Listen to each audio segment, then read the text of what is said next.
Welcome to Tax Break, a podcast on the tax law brought to you by the lawyers at Miller and Chevalier. I'm Steve Dixon, a tax litigator with Miller and Chevalier. As usual, I'm joined by my colleague, international tax and tax policy expert Lauren Pons. Hey, Lauren. Hey Steve, how are you doing? Okay. I'm excited because today we're going to discuss an area of the tax law where we have lots of overlap, which is transfer pricing. And we have so much to say on that topic, as usual. I guess we have a lot to say on all of our topics, but Yeah. we're not going to keep it to one episode. And so, what we'd like to do with this episode and the next one is discuss the pending Facebook transfer pricing litigation in the tax court. The case is yet to go to trial, but it's potentially imminent. It's a little strange because we don't have a lot of visibility into what's happening. We can't see the docket report because of the way that the case is under seal. But we do have some info about the case, which is we have the pretrial memorandums from both the petitioner, Facebook, and the respondent, the commissioner. And those tell us something about what's at stake in the parties' respective arguments. The idea behind Tax Break is to provide listeners with some perspective on select tax issues that we think are interesting. We want to go deeper than what's in the tax press, but stay sufficiently high level so our listeners can follow along without a copy of the regs, or in this case, the pretrial memorandums, in front of them. As always, first, a disclaimer: Tax Break is not intended to be legal advice, and you cannot rely on it as legal advice. Its content reflects only the thoughts and opinions of its hosts or guests. So it's just the two of us right now, no guests today. Um, and this is the latest in obviously a string of transfer pricing cases that have come through the tax court over the years. And like many of them, this one is a cost sharing case. We saw this in Compaq, in Veritas, and in Amazon. But unlike all those cases, and I think the difference that we're going to get into a little bit today is that the disputed year here comes after the 2009 changes to the cost sharing regs, or what those in the transfer pricing lingo refer to as the Dash 7 regs under 482-7. So a little bit of background: this dispute traces to 2010, when Facebook had little presence outside the US but sought to grow internationally. It's a little hard to imagine that there was a time when Facebook didn't stretch across the globe. That time did indeed exist, even if we can't remember it very well. Even if we can't remember it any longer. And like so many domestic companies, Facebook sought to grow internationally by using a foreign subsidiary to do so. In this case, like many other companies, they formed a subsidiary in Ireland that would enter into a cost-sharing arrangement with Facebook US to share in the costs and benefits of developing new technology. In this case, the new technology involved developing a mobile app for accessing Facebook. There was a time when people apparently mostly used to go on Facebook via their laptops, and because of that, Or their desktops, even. or their desktops even. Ooh. God.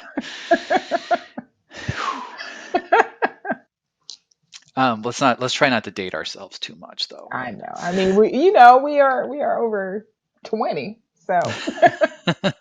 Yes, yes, we are.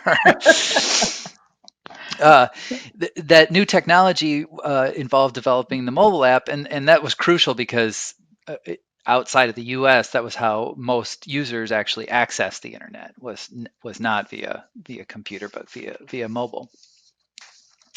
So.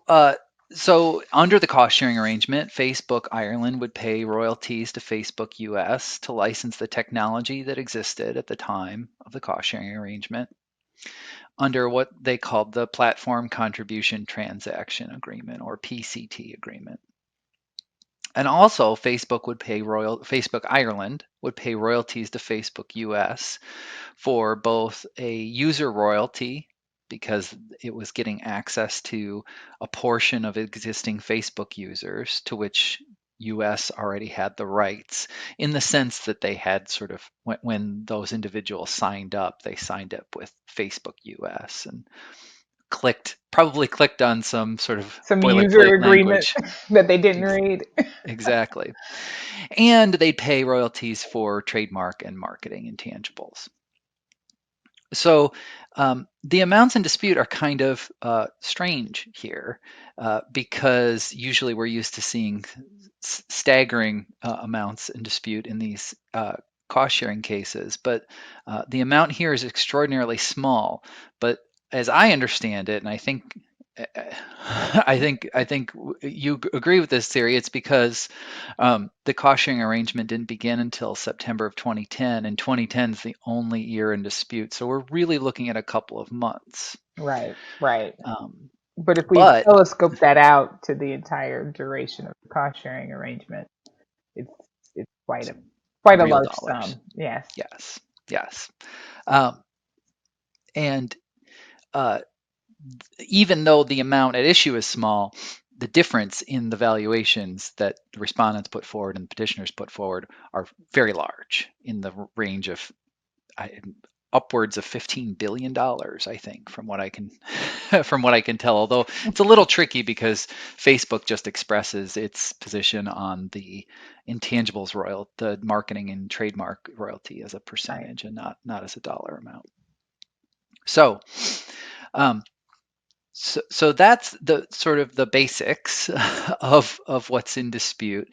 And the first issue that we want to talk about, and there, I guess there's sort of two issues that are intertwined here.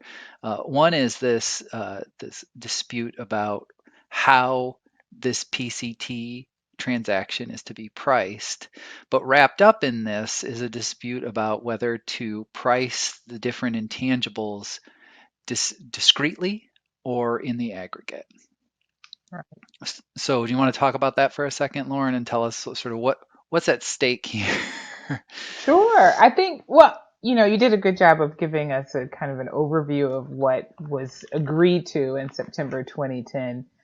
But I do think the details are kind of in the specifics of each agreement and how Facebook framed this cost sharing arrangement. What was being transferred as a PCT or buy in, what intangibles already existed that Facebook Ireland was going to use in connection with sharing the cost for developing future intangibles.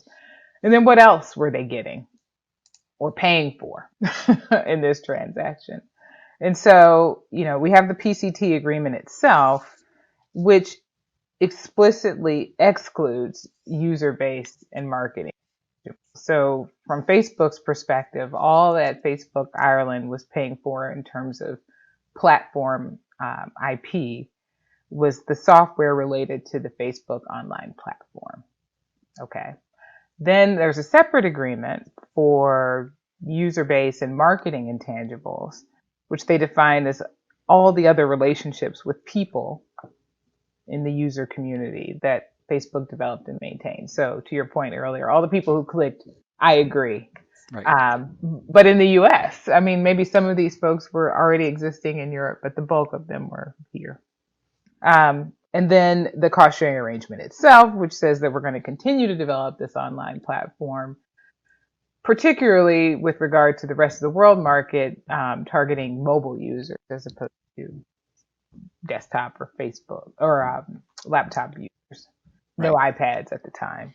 And then they have this operating license agreement that kind of wraps up everything and allows Facebook Ireland the exclusive license to use and commercialize the online platform, the user base, and confidential data in the rest of the world. Okay, fine. So then we get into this discussion of are these four discrete or three discrete intangible groups, or should we aggregate them? Now, as we know, at the time, Facebook was entering into this cost sharing under the -7T temporary regs post amendment, and aggregation was not required. So -7 said, the secretary may determine that aggregation is the best use or best approach to valuing the intangibles. It gives the most reliable result.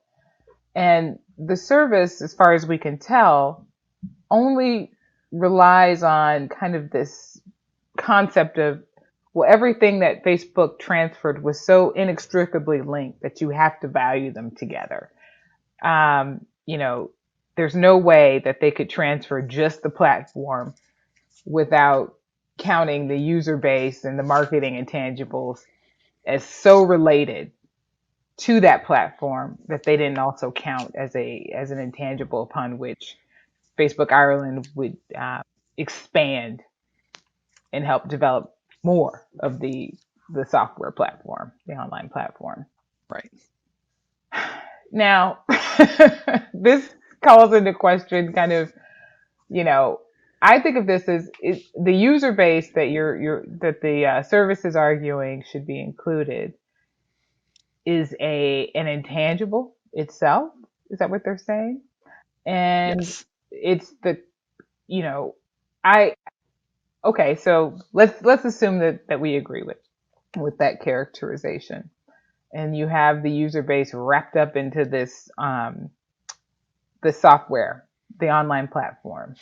And without the user base, you have no online platform. Is that true?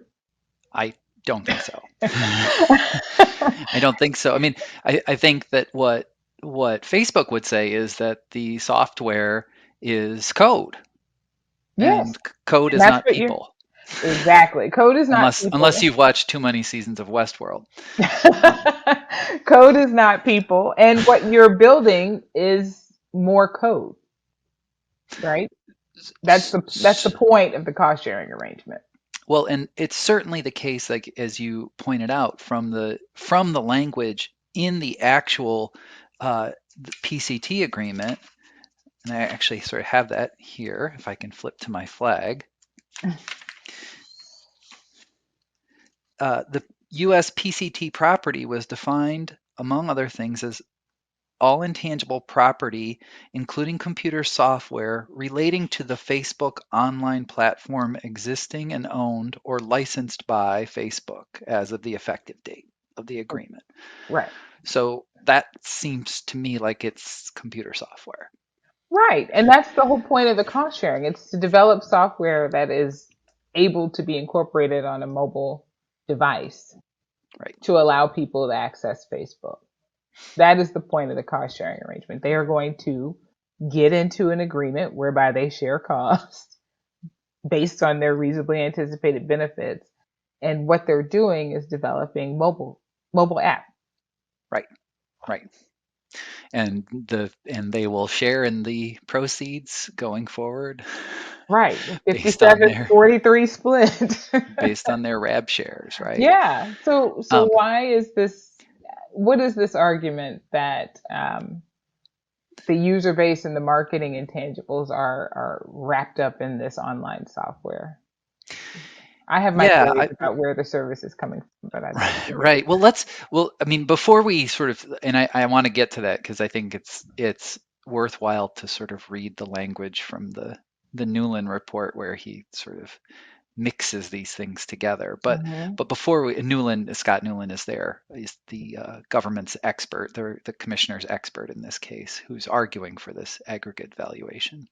Um, but before we get there, I mean, we do I want to sort of go back to resituating this in the context of other cases, and especially in this instance Amazon. So Amazon was the cost sharing case that it predated these -7 regs, these PCT regs, if you will, and and in the context of that dispute, which went to the Ninth Circuit after the taxpayer won at tax court, it went to the Ninth Circuit, and the Ninth Circuit wrote this footnote, and we've sort of you and I have talked about this footnote before, Yes. but the dispute was a similar one, which was do we aggregate, and as always, and I think we'll get into this here, if you aggregate, what else are you wrapping in to your valuation? Because the IRS tends to do these DCF, these discounted cash flow method valuations, where they essentially project out the income, net present value it back, and say, that's what you're getting when you buy into this cost sharing. And so your buy-in or royalty has to approximate that future revenue. And Hmm. taxpayers want to say, no, we're going to break out, as Facebook does here and as Amazon did in its case, we're going to break out the different discrete intangibles that are contributed to the cost sharing arrangement, and we're going to value those because that's what exists now. That's what you have to pay for.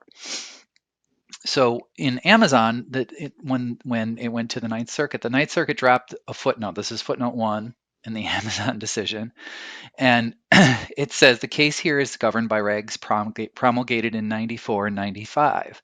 In 2009, Treasury issued temporary regulations broadening the scope of contributions for which compensation must be made as part of the buy-in, a payment. And then it refers to the notice that accompanied that. And then it says in 2017, Congress amended the definition of intangible property via TCJA, as you well know, Lauren. And that wrapped in both the concept of aggregation and the concept that good foreign goodwill would be a compensable asset. So then the Ninth Circuit, this is sort of the big statement. If this case were governed by the 2009 regulations or by the 2017 statutory amendment, there is no doubt the commissioner's position would be correct. And in Amazon, what that would mean is that, yeah, of course you should aggregate all this stuff together and value it. But I think at the time when this footnote came out, a lot of us recoiled because it's because what the 2009 regulations do is, I think, from a reader's perspective, looks very different from what happened in TCJA, Right. I would right? agree with that. I would agree with that. The temp regs inject this concept of aggregation. They don't make it mandatory by any stretch. And it's just another tool. It's another arrow in the services quiver, I would say, but it's not a requirement. And then the TCJA amendment says aggregation must be used if the secretary determines that it gives the most reliable valuation of the cost shared individual. Those are two very different concepts. Must and may. you know. Indeed. Yes. Must and may Crucially different. are Yes. two different articulations of when this concept should be applied. Right. And I mean, and further, I mean, even just going beyond the aggregation notion, I mean, it's not super clear what a platform contribution is from the Dash 7 regs. And the idea, what the Ninth Circuit said here is, oh, well, there was a broadening. I think it's clear that Treasury intended to broaden things with the language of platform contributions, but the extent to which they broaden things is, I think, in dispute. And so here we are with this Amazon footnote, which you'll notice Commissioner absolutely cites right Of up course front they do. I mean, in its brief, and the Commissioner cites it, and it's, but first of all, as I always like to point out about this footnote 1, it's dicta. it's dicta. It's dicta. What What is dicta for the uninitiated? the uninitiated? It means that the court has said something that is not within the purview of what the court was deciding, Right. and therefore it does not have precedential effect. Now, obviously, I mean, if I were the commissioner, I would absolutely cite footnote 1 Of as well. course you would. Of course. That said, the issue before the Ninth Circuit in Amazon was not the scope of the 2009 regs because those did not apply, and the Right. parties were not briefing them. Right. And the thing that I think the sort of the litigation move here, as I think you sort of hinted at this, is if TCJA was necessary, if TCJA had to come in and say goodwill counts and aggregation is a must, then the 2009 regs did not do that, Right. right? Right. So we have a real fight on our hands, and it's an interesting fight because there's this limited 8-year period, right, between the 2000 enactment of the 2009 regs and 2017 TCJA.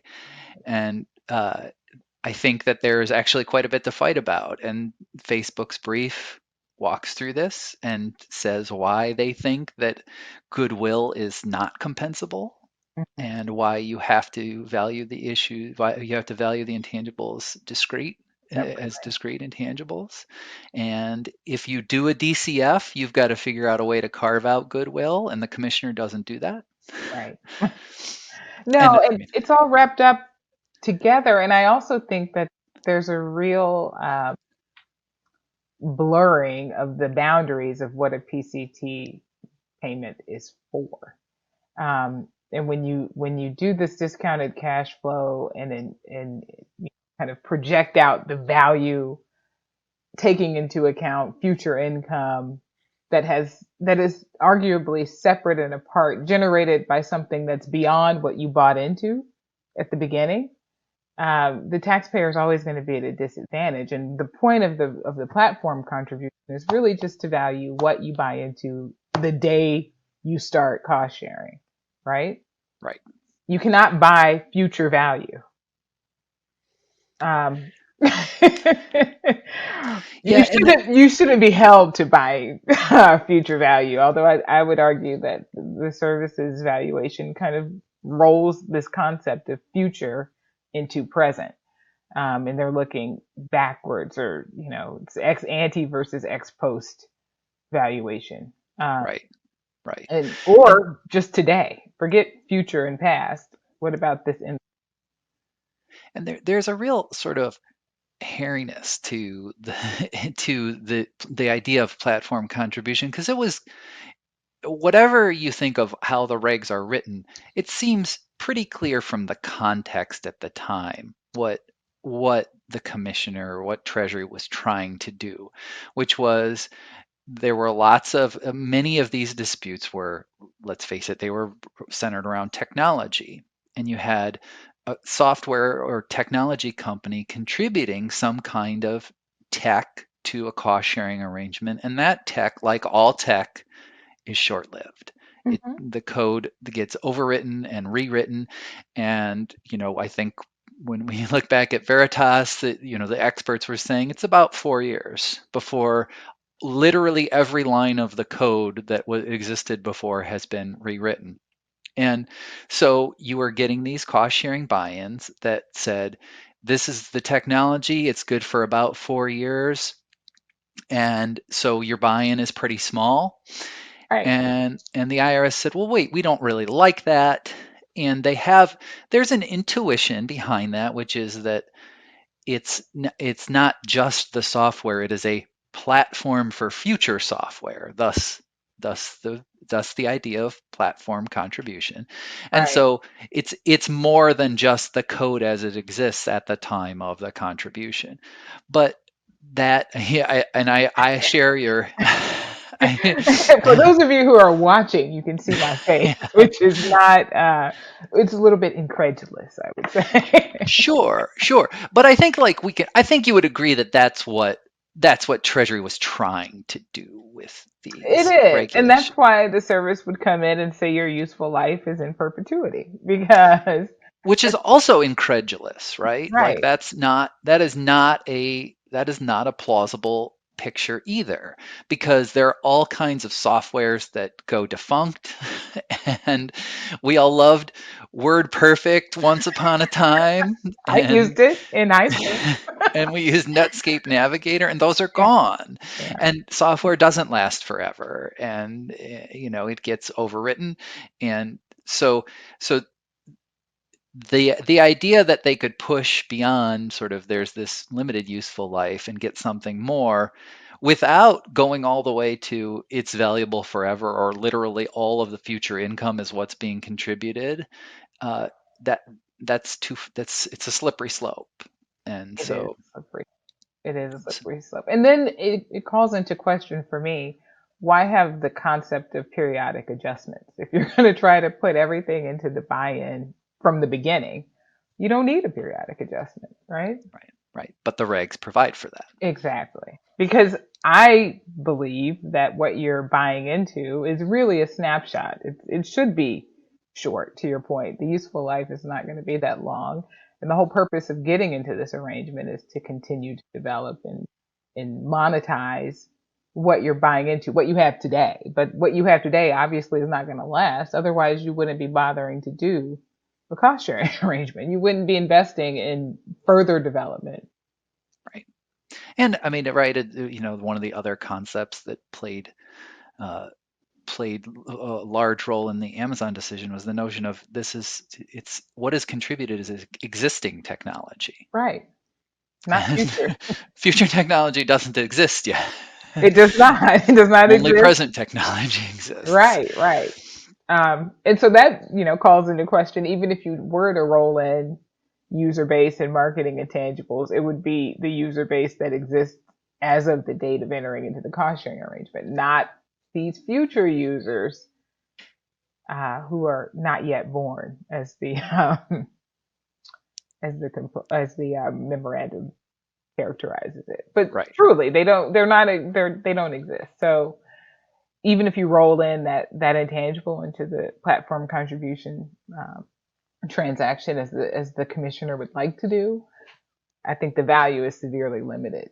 Uh, Well, so let's put a pin in it and let's pick it back up because we do want to talk. I want to talk more about user base, and I think we yes, want to talk about some concepts like uh, business opportunity, yes, which network we have some effects.